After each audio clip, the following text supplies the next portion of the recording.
1971년 9월, 유교사는 비서 한 사람을 새로 채용하였다. 그 비서가 첫 출근을 하자 유교사는 조용한 방으로 불러들여 다음과 같이 훈시를 하였다. 이권이나 구직관계, 정치관계에 손을 대지 않는다는 것을 나는 신념으로 삼고 있어요.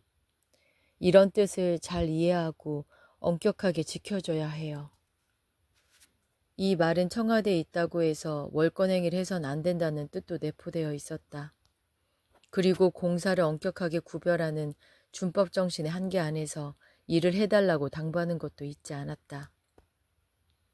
유교사는 비서를 택하는 인선의 기본적인 조건으로서 다음 세 가지를 말한 일이 있다. 첫째는 말할 것도 없이 사람 됨됨이가 되어 있어야 한다는 것. 둘째는 정치적으로 복잡하지 않은 집안의 사람이어야 한다는 것. 셋째는 집안이 단출해야 한다는 것이다. 비서를 채용하는데 가정 환경을 중시하는 것은 집안이 정치적으로 복잡하면 잡음이 빚어지기 쉽고 친척들이 많으면 청탁관계 얽히는 부담감이나 유혹에 끌리게 될 우려가 많기 때문이다. 1971년 9월, 유교사는 비서 한 사람을 새로 채용하였다. 그 비서가 첫 출근을 하자 유교사는 조용한 방으로 불러들여 다음과 같이 훈시를 하였다. 이권이나 구직관계, 정치관계에 손을 대지 않는다는 것을 나는 신념으로 삼고 있어요. 이런 뜻을 잘 이해하고 엄격하게 지켜줘야 해요. 이 말은 청와대에 있다고 해서 월권행위를 해선 안 된다는 뜻도 내포되어 있었다. 그리고 공사를 엄격하게 구별하는 준법 정신의 한계 안에서 일을 해달라고 당부하는 것도 잊지 않았다. 유교사는 비서를 택하는 인선의 기본적인 조건으로서 다음 세 가지를 말한 일이 있다.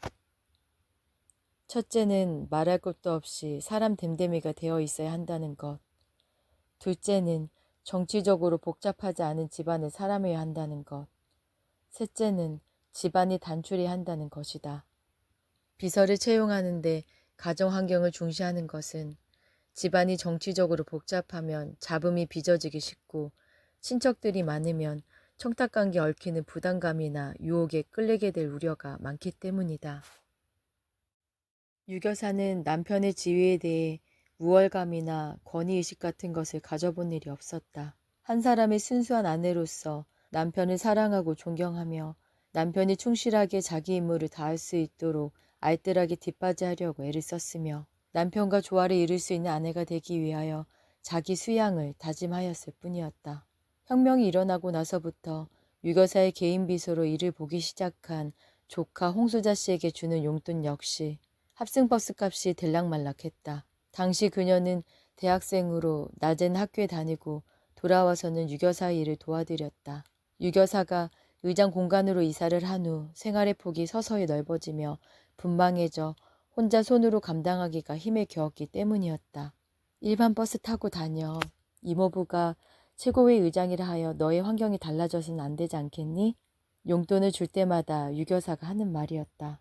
양지회가 발족되던 1964년 12월, 양지 회원들은 시민회관에서 불우한 사람들을 돕기 위한 자선음악의 밤을 개최했다. 그 수익금으로 내일을 마련하여 고아원에 전달하자는 것이었다. 유교사는 12월 30일 자선음악의 밤에 수고한 사람들을 청와대로 초청하여 다가회를 베풀었다.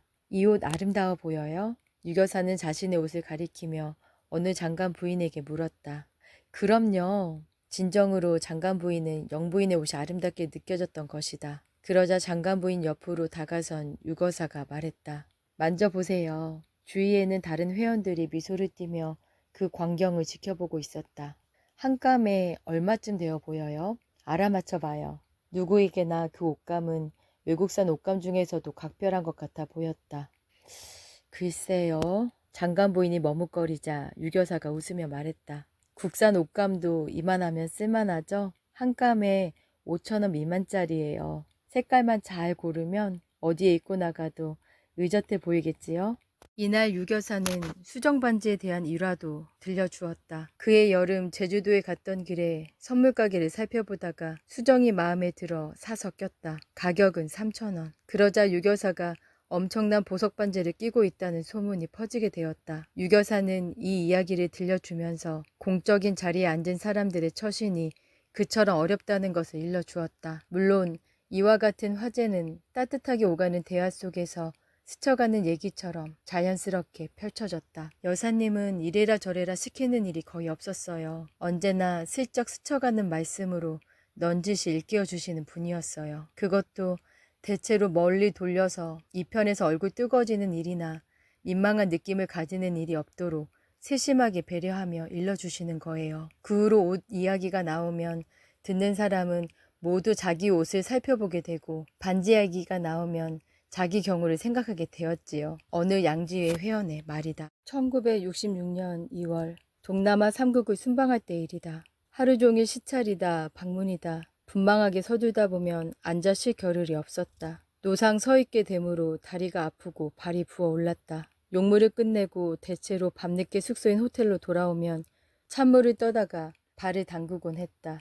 붓기가 밤새 내리지 않으면 다음날 구두를 신는 일이 고통스러웠다.